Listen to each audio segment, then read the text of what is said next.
السلام علیکم رحمۃ اللہ۔ سورہ بقرہ مدنی صورت، دوسرے سپارے کا چوتھا رکوع،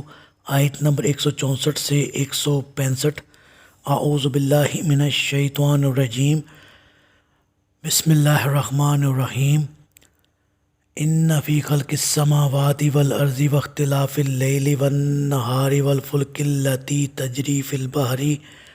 البحر بما ينفع الناس وما انزل اللہ من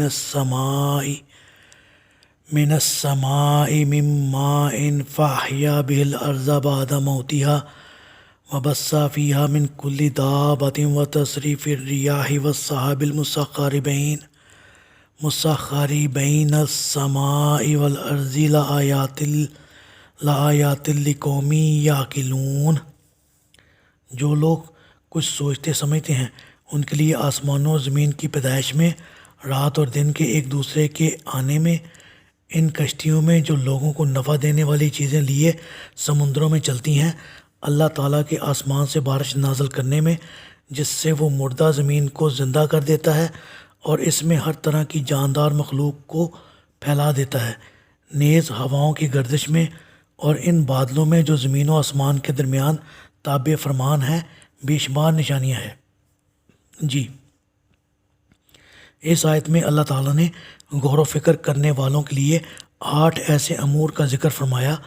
جو اللہ تعالیٰ کے وجود پر اور اس کی لامحدود قدرت اور تصرف پر واضح دلائل ہیں۔ مثلا اتنے عظیم الشان آسمان کو بغیر ستونوں کے پیدا کرنا اور زمین کو اس طرح بنانا کہ اس پر بسنے والی تمام مخلوق کی ضروریات کی کفیل ہے، دن رات کا یکے بعد دیگرے آنا جانا اور ان کے اوقات کا گھٹنا بڑھنا، جہازوں کا بڑے بڑے مہیب اور متلاطم سمندروں میں رواں ہونا، آسمان سے بارش برسانا جس سے مردہ زمین زندہ ہو جاتی ہے، ہر جاندار میں توالد و تناسل کا سلسلہ قائم کرنا، انہیں تمام روئے زمین پر پھیلا دینا، ہواؤں کے رخ میں تبدیلی پیدا کرنا اور بلندیوں پر بادلوں کو اپنی مرضی کے مطابق چلانا، یہ سب کام ایسے ہیں جنہیں اللہ کے سوا کوئی بھی ہستی سر انجام نہیں دے سکتی۔ پھر اور کون سے کام ہیں جن میں اللہ تعالیٰ کو دوسرے دیوی دیوتاؤں کی ضرورت پیش آ سکتی ہے؟ پھر ان امور بیان کرنے کے بعد ساتھ ہی یہ بھی بتا دیا کہ غور و فکر کرنے والوں کے لیے اس کائنات میں ان کے علاوہ اور بھی بہت سی نشانیاں موجود ہیں۔ وَمِنَ النَّاسِ مَن يَتَّخِذُ من دون اللہ اندادا یحبونہم کحب اللہ والذین آمنوا اشد حبا للہ ولو یری الذین ظلموا اذ یرون العذاب ان القوۃ للہ جمیعا وان اللہ شدید العذاب۔ ان نشانیوں کے باوجود کچھ لوگ ایسے ہیں جو غیر اللہ کو اس کا شریک بناتے ہیں، وہ ان شریکوں کو یوں محبوب رکھتے ہیں جیسے اللہ کو رکھنا چاہیے، اور جو ایماندار ہیں وہ تو سب سے زیادہ اللہ ہی سے محبت رکھتے ہیں۔ کاش ان ظالموں کو آج یہ بات سوجھ جائے جو انہیں عذاب دیکھ کر سوجھے گی کہ قوت تو تمام تر اللہ ہی کے لیے ہے، نیز یہ کہ اللہ سزا دینے میں بہت سخت ہے۔ جی، یعنی اللہ کی مخصوص صفات میں اپنے معبودوں کو اللہ کا مد مقابل ٹھہراتے ہیں، اور خالق، مالک اور رازق ہونے کی حیثیت سے اللہ کے جو حقوق بندوں پر عائد ہونا چاہیے، ان حقوق میں وہ دوسروں کو شریک کر لیتے ہیں۔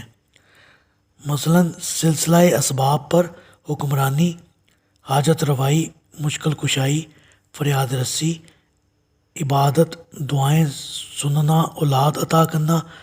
غیب اور شہادت کی ہر چیز سے واقف ہونا، کسی دوسرے کو منبع قانون سمجھنا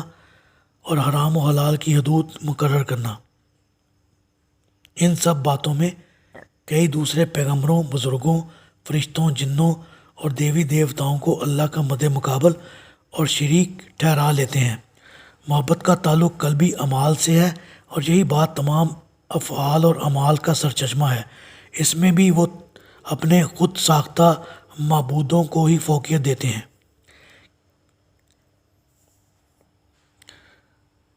وہ تو سب سے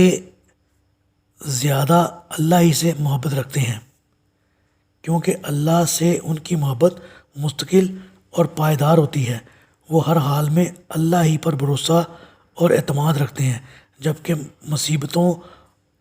اور پریشانیوں کے وقت بسا اوقات مشرکوں کی اپنے معبودوں سے محبت زائل بھی ہو جاتی ہے۔ اللہ سے دعا ہے اللہ تعالیٰ ہمیں ہر قسم کے کفر اور شرک سے محفوظ فرمائے۔